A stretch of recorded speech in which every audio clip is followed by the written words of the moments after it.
ഈ വകുപ്പുകളിലെ താല്പര്യങ്ങൾ നേരത്തെ പ്രകടിപ്പിച്ചവരിൽ ഒരാളായിരുന്നു കേരള കോൺഗ്രസ് ജോസഫ് വിഭാഗത്തിന്റെ നേതാവ് അപ്പു ജോൺ ജോസഫ്.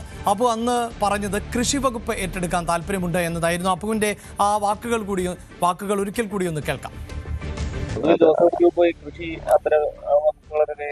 തീർച്ചയായിട്ടും താല്പര്യമുള്ള വകുപ്പാണ്. പക്ഷെ അതൊക്കെ പാർട്ടി നേതൃത്വം എടുക്കേണ്ട തീരുമാനമാണ്.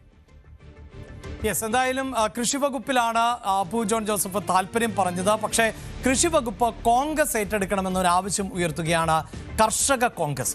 ചെറു പാർട്ടികൾക്ക് കൃഷി വകുപ്പ് കൊടുക്കരുത്.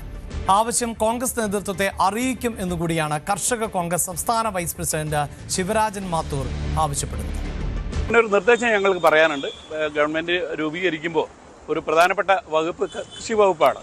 അപ്പോൾ ഈ കൃഷി അതൊരു ഉൽപ്പാദന മേഖല, ഇന്ത്യ എന്ന് പറയുമ്പോൾ അതൊരു കാർഷിക രാജ്യമാണ്. അത് നിലനിർത്തേണ്ട ബാധ്യത ഗവൺമെന്റുകൾക്കുണ്ട്. അതുപോലെ തന്നെ അത് ഒരു നാഷണൽ പാർട്ടി ഏറ്റെടുക്കുകയാണെങ്കിൽ അതിൻ്റേതായ ഒരു മെച്ചം ഉണ്ടാകും എന്ന് ഞങ്ങൾ പ്രതീക്ഷിക്കുന്നു. സെൻട്രൽ ഗവൺമെന്റിന്റെയും അതുപോലെ തന്നെ ദേശീയ തലത്തിലുമൊക്കെ കാർഷിക മേഖലയിലുണ്ടാകുന്ന പുതിയ പദ്ധതികൾ ആവിഷ്കരിക്കാൻ കേന്ദ്രം അതുപോലെ തന്നെ സംസ്ഥാനവും ഒക്കെ യോജിച്ച ഒരു നിലപാടെടുത്ത് മുന്നോട്ട് പോയെങ്കിൽ മാത്രമേ കാർഷിക മേഖല ഇന്ന് നിൽക്കുന്നതിനേക്കാളും മെച്ചപ്പെട്ട രീതിയിൽ എന്ത് ചെയ്യാൻ കഴിയും എന്നുള്ളതിനെക്കുറിച്ച് ഒരു ചർച്ച നടത്തി അതിന് ക്രിയാത്മകമായ ഒരു നിർദ്ദേശം ഉണ്ടാക്കി അത് മുന്നോട്ട് വയ്ക്കണം എന്നാണ് ഞങ്ങൾ താല്പര്യപ്പെടുന്നത്.